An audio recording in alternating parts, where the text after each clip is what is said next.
Hello, I'm Shel DeStefano. I'd like to draw your attention to an important observation I've made of late.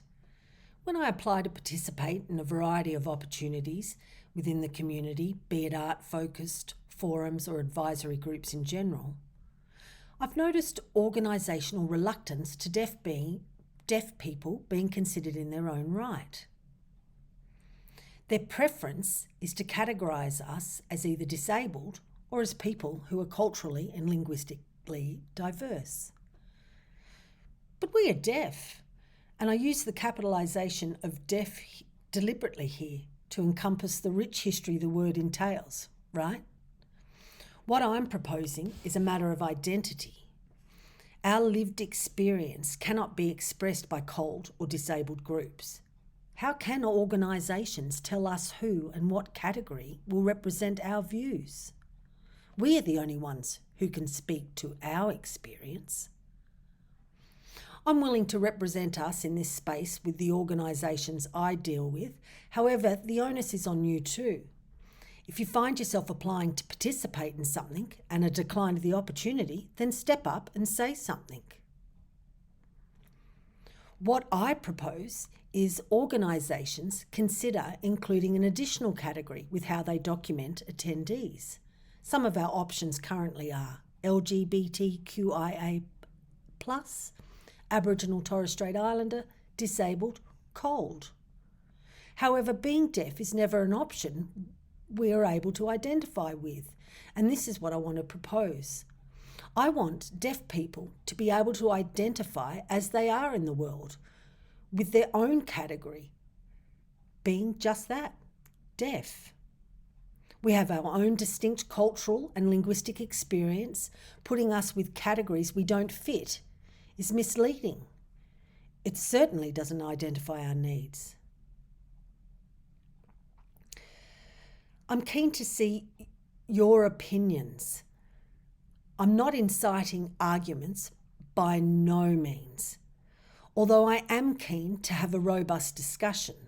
So no put downs or innuendo, please. The time is now to recognise the needs of deaf people.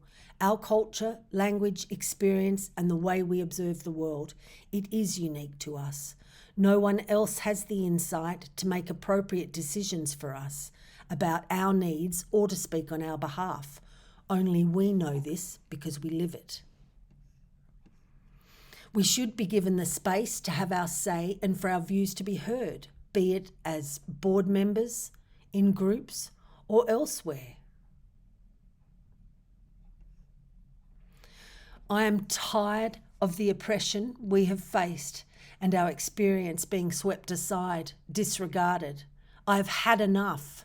Deaf people are important. It should be a level playing field, whether you are from the majority culture, a different culture, or have another disability. We should be respected equally. No one is greater or less than another human being. I've had a gutful of government and government departments thinking they know what is best for us.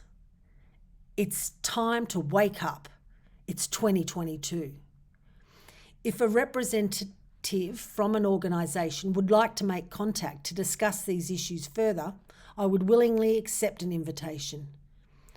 Deaf people are tired of being an afterthought. We are well and truly fed up with the isolation, being left behind, the ongoing oppression, and the audism we face from the community at large. Enough is enough. I am fed up with audism being perpetuated throughout our society. The attitude needs to change. Deaf people should be categorised independently. It is our right for our voices to be heard. We should be able to participate in community groups, sporting activities and employment. It is our right to be included in all areas of life, just like any other member of society. We don't want to be excluded, left without access, twiddling our thumbs, bored to our back teeth, not realising our full potential. To do otherwise would be considered uncivilised. We are human beings, and yes, I'm directing this vitriol at government and government departments alike. Deaf people want equal rights and consideration. We want to be included and do not want our views to be represented by disabled or cold communities. These groups are not deaf, hence they cannot represent us. You can see I'm pissed off, livid actually. I'm trying to improve the standard of living for members of the Australian deaf community. After all, it's our right. Thanks for watching.